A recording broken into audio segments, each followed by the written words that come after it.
मेरे बच्चे, हर समय नकारात्मक क्यों सोचते हो? मैं जानती हूँ कि तुम बहुत मुश्किल समय से बाहर निकले हो। तकदीर ने इतना कुछ छीन लिया तुमसे कि अब कुछ और पाने की उम्मीद ही खत्म हो गई है।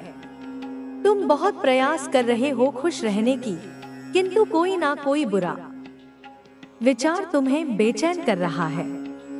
तुम चाहकर भी सुकून से सो नहीं पा रहे हो क्योंकि भविष्य की चिंताएं तुम्हें अंदर से खोखला कर रही हैं। तुम्हारे परिजन भी तुमसे असंतुष्ट हैं। क्रोध में तुम्हारे अपने भी तुम्हें भला बुरा सुना रहे हैं। मैं जानती हूँ तुम्हारे प्रयासों में कोई कमी नहीं। तुमने दिल से सबका भला ही चाहा है, किंतु तुम्हारे पास संसाधनों की कमी है। बहुत सारे ऐसे काम हैं जो तुम दूसरों से बहुत बेहतर कर सकते हो, किंतु तुम्हारे पास वह सुविधा, वह साधन नहीं है जिनके माध्यम से तुम अपने आप को साबित कर सको। किसी कारण से तुम मजबूर हो, किंतु तुम्हारी मजबूरी ना तुम्हारा परिवार देख पा रहा है, ना तुम्हारे अन्य सगे संबंधी समझ पा रहे हैं। और अब कहीं ना कहीं तुम्हें भी डर लगने लगा है। जो लोग तुम्हारी काबिलियत पर संदेह कर रहे हैं, वे तुम्हारे बारे में कुछ नहीं जानते। वे नहीं जानते कि तुम कितने परेशान हो, कितनी मेहनत कर रहे हो, तुमने कितनी प्रतीक्षा की है। उन्हें कुछ नहीं पता, किंतु तुम्हें स्वयं पर संदेह क्यों हो रहा है? तुम तो जानते हो कि तुम कितने मेहनती हो। कई रातें तुम सोए भी नहीं हो, लोगों के ताने भी सुने हैं। और अब जब सफलता की घड़ी निकट आ रही है, तो तुम मार्ग से भटक रहे हो। तुम में वे सारे गुण मौजूद हैं जो व्यक्ति को सफल बनाते हैं। लोगों की बात सुनकर अपने विचार मत बदलो, अपने आप पर शंका मत करो। अपने विचारों पर दृढ़ रहो, अपने इरादों पर अडिग रहो। जिस जीवन की तुम कल्पना करते आए हो, उससे भी बेहतर जीवन तुम्हें मिलेगा। और वह समय आ गया है। अकेलेपन से मत घबराओ। तुम्हें यह बात बहुत खटकती है कि लोग तुमसे खुश नहीं हैं। उनकी एक अलग दुनिया है, उनकी संगति तुम्हें पसंद नहीं करती। तुम बहुत सोच समझ कर बात करते हो, सबसे अच्छा व्यवहार करते हो, फिर भी लोग तुम्हारी बुराई करते हैं।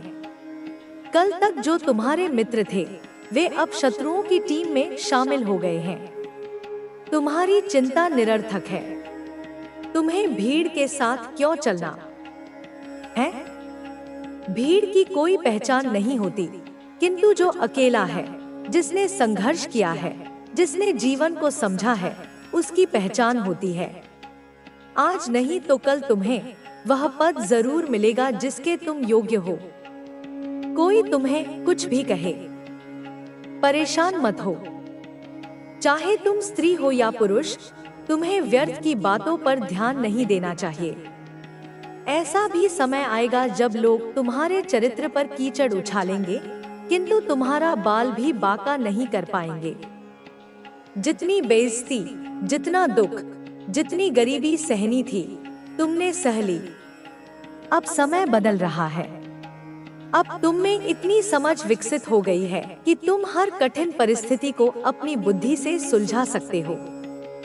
तुम्हें अभी अपनी शक्ति का अंदाजा नहीं है। थोड़ी सी मुश्किल आते ही तुम्हारा हृदय तेज धड़कने लगता है। तुम भूल जाते हो कि तुम माँ काली की शरण में हो। माँ काली अपने संतान की कठिन परीक्षा लेती हैं, किंतु उन्हें हारने नहीं देती। जो समस्या अभी तुम्हारे सामने है, उसका हल तुम्हारे पास पहुंचने ही वाला है। तुम्हारी सभी चिंताओं का समाधान होने वाला है। अपने विचारों को शुद्ध रखो। तुम्हें किसी बहुत बड़ी जीत की अनुभूति हुई है, उसका जिक्र किसी से मत करना। इतनी यातना सहने के बाद भी तुम्हारा बचपना नहीं गया। आज भी कुछ बातें हैं जो तुम्हारे मन में हैं, जो तुमसे संभल नहीं रही हैं। तुम शीघ्र ही किसी से अपने मन की बात कहना चाहते हो, किंतु ऐसी गलती मत करो। जो अनुभूति तुम्हें हुई है वह करोड़ों में किसी एक को होती है। इसका अर्थ है कि जल्द ही तुम्हारा भाग्य उदय होने वाला है।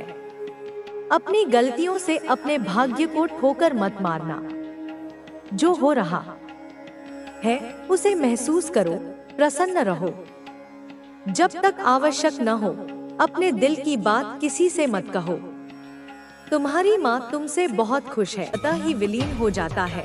तेरी आत्मा पूर्ण रूप से जागृत है, चैतन्य है, क्योंकि तू मोहमाया के क्षणभंगुर भ्रामक बंधनों में नहीं, अपितु शाश्वत विवेक के आत्मज्ञान के दृढ़ आधार पर जीता है। तेरा जीवन विवेक की ज्योति से आलोकित है। तू सोया नहीं है, कदापि नहीं। जबकि संसार के अधिकांश प्राणी गहरी निद्रा में, अज्ञान की निद्रा में सोए हुए हैं, तू आत्मस्मरण में, अपनी वास्तविक सत्ता के बोध में, अपने शिव स्वरूप में पूर्णतया स्थिर है। तू पूर्ण रूप से, समग्र रूप से जागा हुआ है।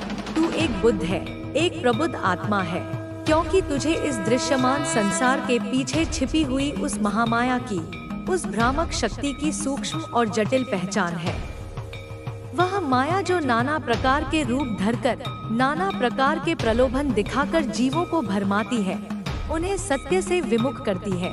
जहाँ यह साधारण संसार, यह भौतिकवादी दुनिया केवल अपनी चर्म चक्षुओं से, अपनी सीमित इंद्रियों से देखती है और केवल सतह को, केवल बाहरी रूपरंग को ही समझ पाती है, वहाँ तू मेरे दिव्य पुत्र अपनी आत्मा की असीम दिव्य आंखों से देखता है। उन आंखों से जो पंच तत्वों के पार देख सकती हैं, जो काल की सीमाओं को लांघ सकती हैं, जो सत्य और असत्य के मध्य स्पष्ट भेद कर सकती हैं। तू परम सत्य को, उस एकमेव अद्वितीय वास्तविकता को तत्क्षण पहचानता है, क्योंकि तू स्वयं उसी सनातन अविनाशी सत्य का एक अभिन्न देदीप्यमान अंश है। वह सत्य जिसे अधिकांश लोग अपने अहंकार और भय के कारण स्वयं से भी छिपाते फिरते हैं, जिसे स्वीकार करने का साहस उनमें नहीं होता। वे अपनी ही परछाई से डरते हैं, अपनी ही वास्तविकता से भागते हैं। तू जब नहीं बोलता, जब तू मौन धारण करता है, तब भी तेरी ऊर्जा, तेरी दिव्य आभा तेरे चारों ओर एक शक्तिशाली स्पंदन उत्पन्न करती हुई स्पष्ट रूप से बोलती है। वह ऊर्जा जो शब्दों की मोहताज नहीं, वह ऊर्जा जो सीधे हृदय तक पहुंचती है, क्योंकि वह ऊर्जा कोई और नहीं बल्कि मेरी ही माँ काली की ही अमोघ अपराजेय ऊर्जा है, जो तुझमें से प्रवाहित हो रही है जब तू मौन रहता है। जब तू शब्दों के व्यापार से स्वयं को विलग कर लेता है, तब तेरे उस गहन शक्तिशाली मौन में यह संपूर्ण ब्रह्मांड, यह सृष्टि की समग्र व्यवस्था स्वयं न्याय करती है। क्योंकि मैं तेरी माँ आदिशक्ति तेरे उस मौन में, तेरी उस शांति में, तेरी उस स्थिरता में पूर्ण रूप से उपस्थित हूँ। मैं ही तेरे मौन के माध्यम से कार्य करती हूँ, जो तेरे साथ, तेरी सरलता, तेरी सच्चाई के साथ छल करते हैं, कपट करते हैं या तुझे हानि पहुँचाने का प्रयास करते हैं। उन्हें उनकी अपनी ही आत्मा, उनका अपना ही अंतर्मन, उनकी अपनी ही चेतना बारंबार धिक्कारती है, उन्हें कचोटती है, क्योंकि तेरे पवित्र निर्मल मौन के प्रकाश से उनके झूठ का, उनके कपट का, उनके पाखंड का अंधकारमय जाल स्वतः ही उजागर हो जाता है। वह छिन्न भिन्न हो जाता है। उनका वास्तविक मलिन स्वरूप सबके समक्ष प्रकट हो जाता है। तू उन्हें कोई कटु उत्तर नहीं देता, तू उनसे कोई प्रतिवाद नहीं करता, क्योंकि उनके द्वारा कही गई बातें, उनके द्वारा किए गए आक्षेप तेरे स्तर की, तेरी चेतना की, तेरी समझ की बात ही नहीं होती। वे इतने निम्न स्तर पर होते हैं कि उन पर ध्यान देना भी समय और ऊर्जा का अपव्यय है। तू उन्हें क्षमा कर देता है, उदारता पूर्वक, बिना किसी विद्वेष के, क्योंकि तू यह गहन सत्य जानता है कि बदले की भावना में, प्रतिशोध की अग्नि में स्वयं की ही शक्ति, स्वयं की ही शांति व्यर्थ होती है, नष्ट होती है। पर यह भी समझ ले कि तेरी यह क्षमा भी सामान्य क्षमा नहीं, यह भी एक प्रचंड अग्नि की तरह, एक दिव्य अग्नि की तरह उनके कर्मों को उनके पापों को जलाती है, क्योंकि वह मौन में प्रकट हुई सत्य की, धर्म की, न्याय की प्रखर ज्वाला है, जो उनके अंतःकरण को शुद्ध करने का प्रयास करती है या उनके अहंकार को भस्म कर देती है।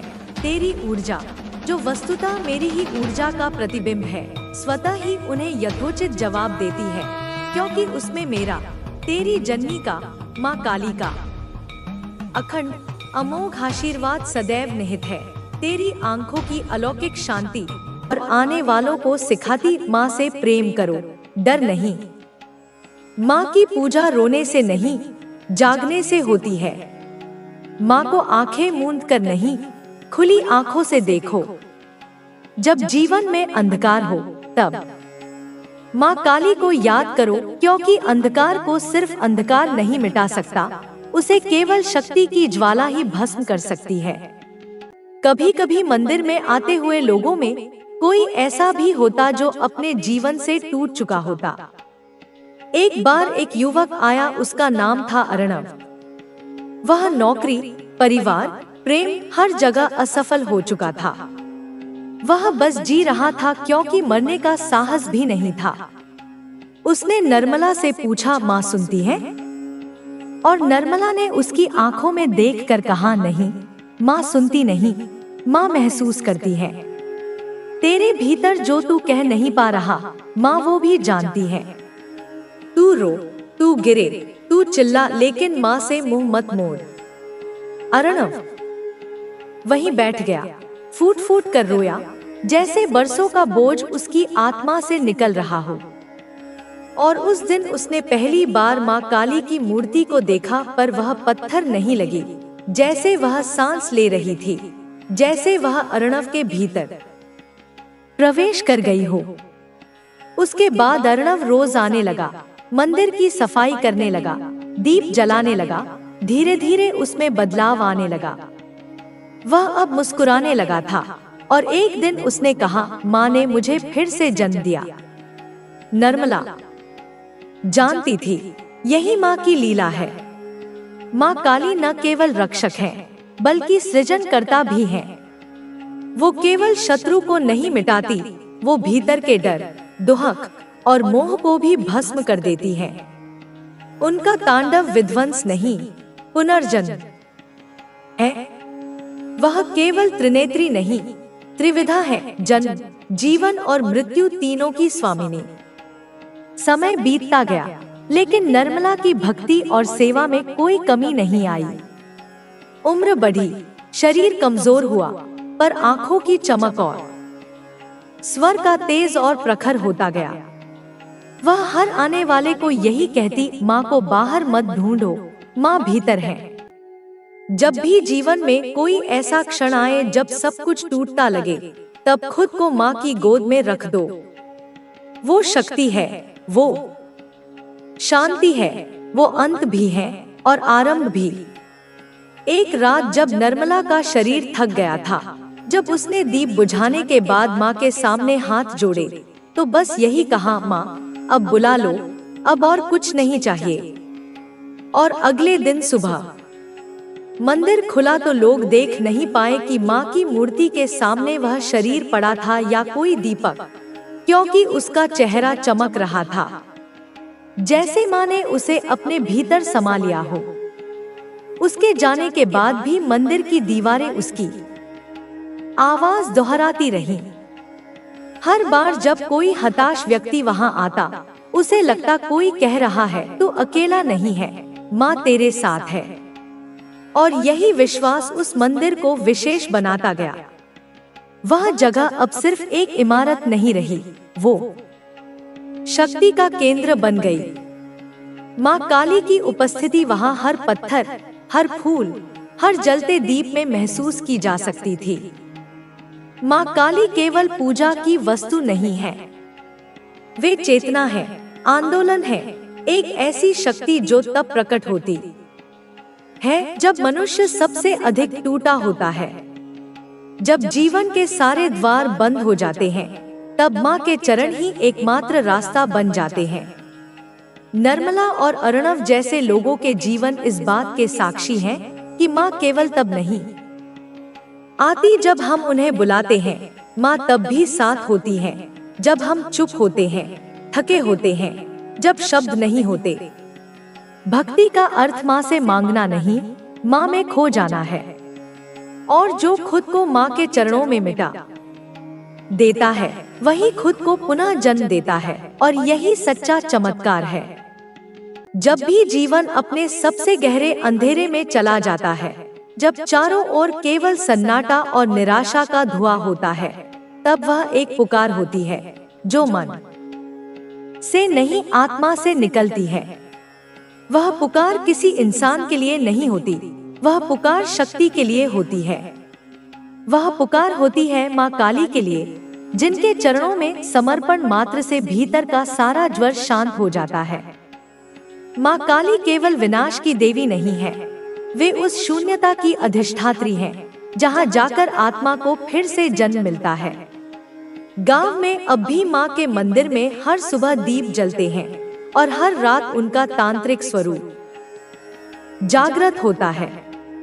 लोग अब केवल पूजा करने नहीं आते, वे माँ को अनुभव करने आते हैं। मंदिर की दीवारें आज भी निर्मला की कहानियाँ कहती हैं। कोई बूढ़ी दादी अपने पोते को बताती है कि किस तरह माँ ने पूरे गांव को डूब बचाया था। कोई युवती जो अपने जीवन के निर्णयों से भयभीत है, माँ की मूर्ति के आगे सिर झुकाकर कहती है, माँ मुझे दिशा दे दो। मंदिर अब केवल ईंट और पत्थर की इमारत नहीं है, वह आश्रय बन चुका है। एक दिन एक औरत आई, उसका नाम था सिया। उसका चेहरा बुझा हुआ था, आंखों में थकान थी, पर भीतर एक तूफान चल रहा था। वह माँ की मूर्ति के सामने बैठी और घंटों तक बिना कुछ कहे बस देखती रही। जब मंदिर में सब लौटने लगे, तब पुजारी ने उससे पूछा, बेटी कुछ मांगना है क्या? सिया ने कहा, माँ से कुछ मांगना नहीं है, माँ को खुद सौंपने आई हूँ। फिर वह वहीं बैठ गई और अपनी कहानी कहने लगी। सिया एक शहर में काम करती थी, बहुत तेज, बहुत आत्मनिर्भर।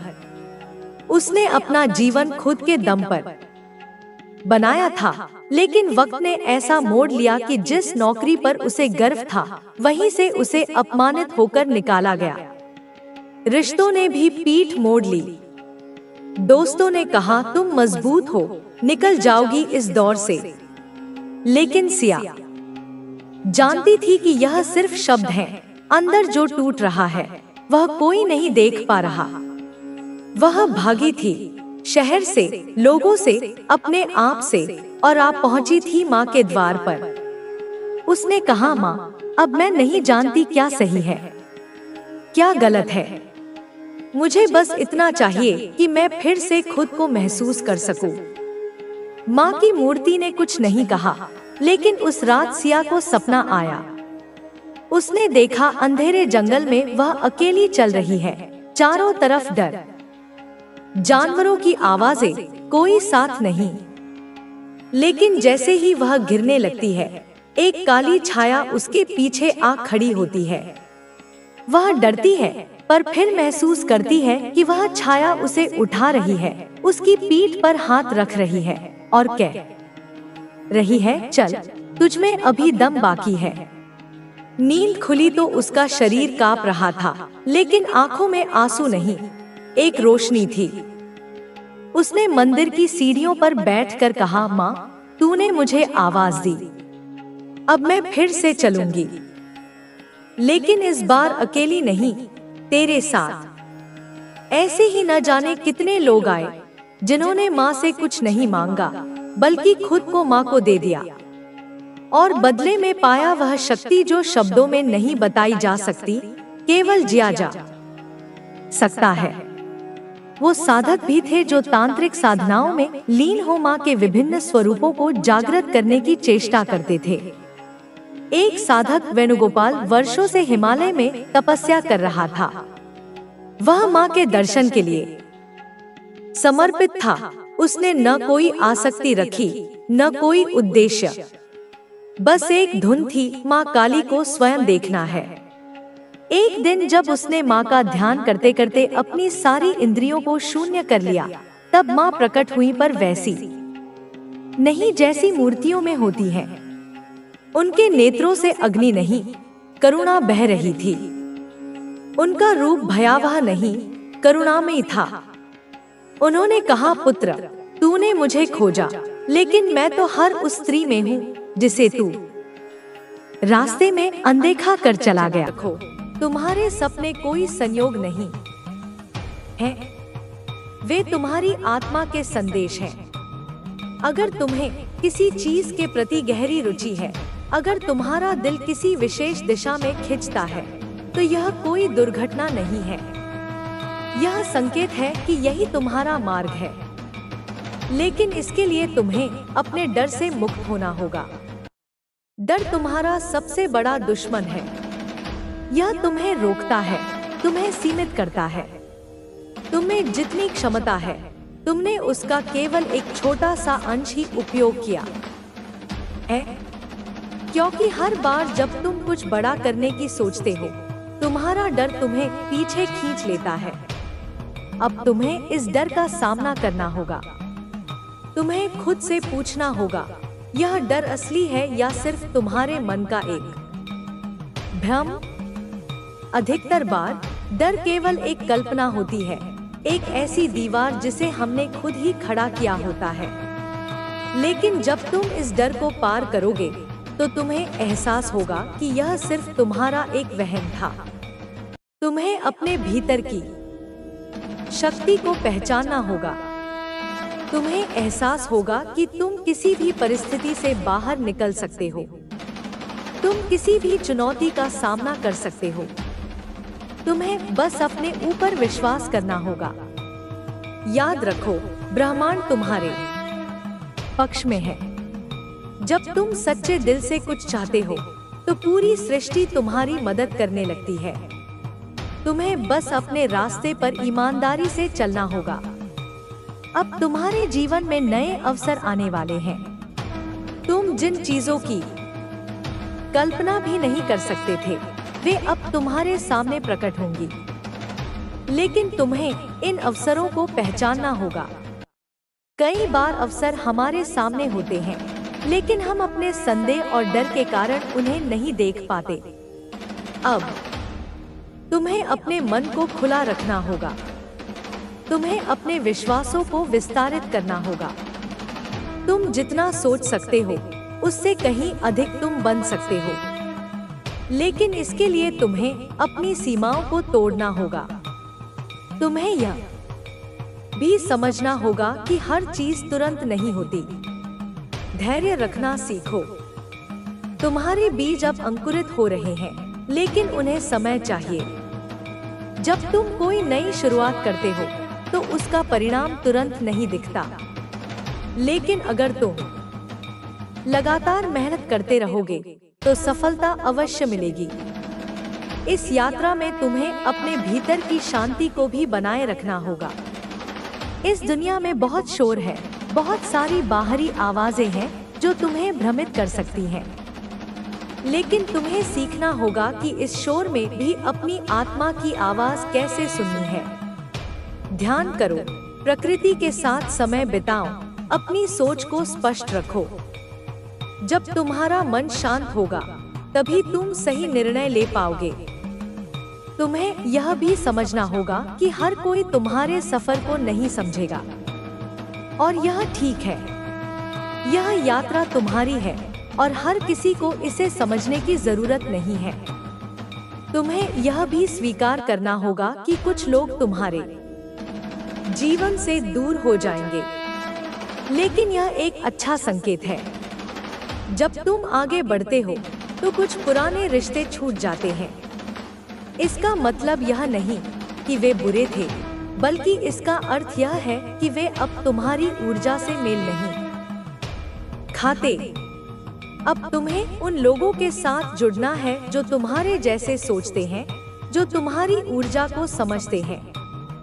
जब तुम सही लोगों से घिरोगे, तो तुम्हारा सफर और भी सुंदर हो जाएगा। तुम्हें अपने शरीर का भी ध्यान रखना होगा।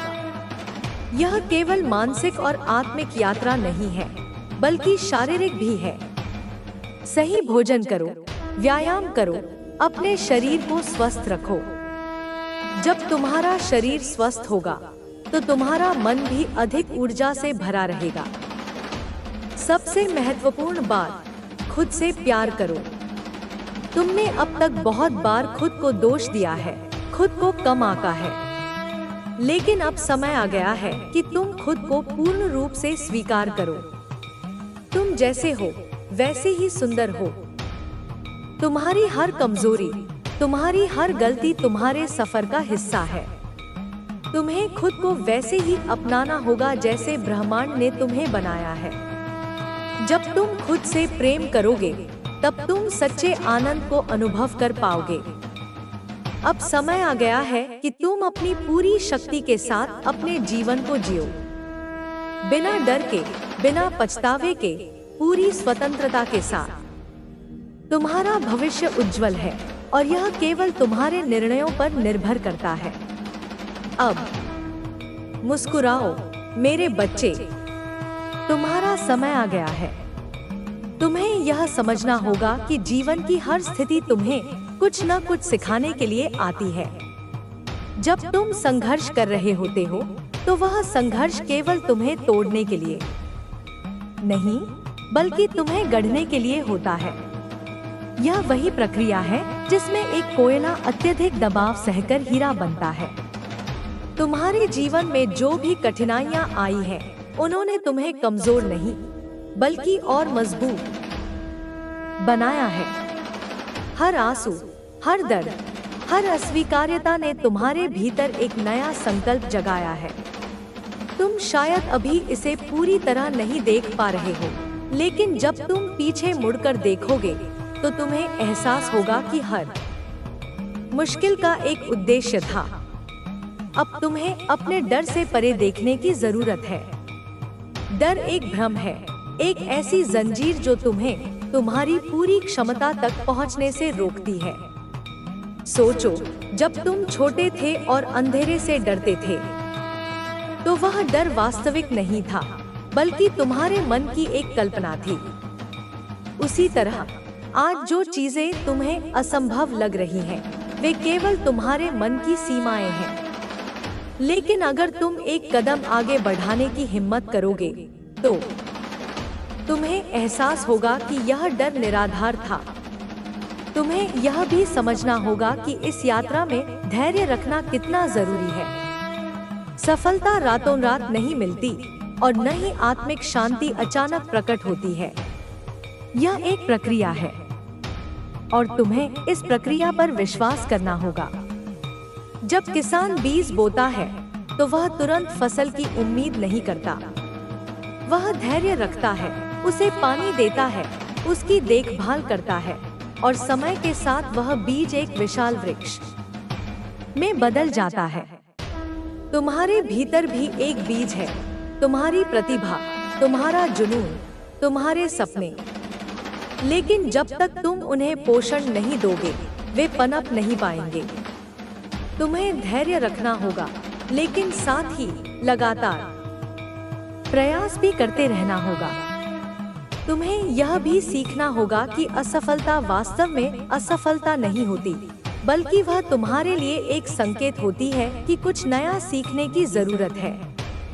जब कोई बच्चा चलना सीखता है, तो वह बार बार गिरता है, लेकिन वह हार नहीं मानता, क्योंकि उसे पता होता है कि अगर उसने प्रयास करना बंद कर दिया, तो वह कभी चल नहीं पाएगा। इसी तरह तुम्हें भी अपने सपनों के लिए लड़ते रहना होगा। हो सकता है कि रास्ते में मुश्किलें आए, हो सकता है कि लोग तुम्हारे खिलाफ जाए, हो सकता है कि तुम्हें कई बार हार का सामना करना पड़े। लेकिन याद रखना, असली हार वह होती है जब तुम प्रयास करना बंद कर देते हो। तुम्हें यह भी समझना होगा कि हर चीज का एक सही समय होता है। जब तुम किसी चीज को पाने के लिए बहुत बेचैन हो जाते हो, तो तुम उसे दूर धकेल देते हो। लेकिन जब तुम विश्वास और शांति के साथ इंतजार करना सीख लेते हो, तो चीजें अपने आप सही समय पर तुम्हारे पास आ जाती हैं। अब तुम्हें अपने आसपास की ऊर्जा को पहचानना होगा। हर व्यक्ति, हर जगह, हर विचार तुम्हारी ऊर्जा को प्रभावित करता है। अगर तुम नकारात्मकता से घिरे रहोगे तो तुम्हारी सोच भी नकारात्मक हो जाएगी। लेकिन अगर तुम सकारात्मक ऊर्जा के साथ रहोगे तो तुम्हारी सोच भी ऊर्जावान और प्रेरणादायक होगी। इसलिए अपने आसपास ऐसे लोगों को रखो जो तुम्हें प्रेरित करें, जो तुम्हें ऊपर उठाए, जो तुम्हारे सपनों को समझें और तुम्हें आगे बढ़ने के लिए प्रेरित करें। अगर तुम्हारे आसपास ऐसे लोग हैं जो तुम्हें बार बार नीचे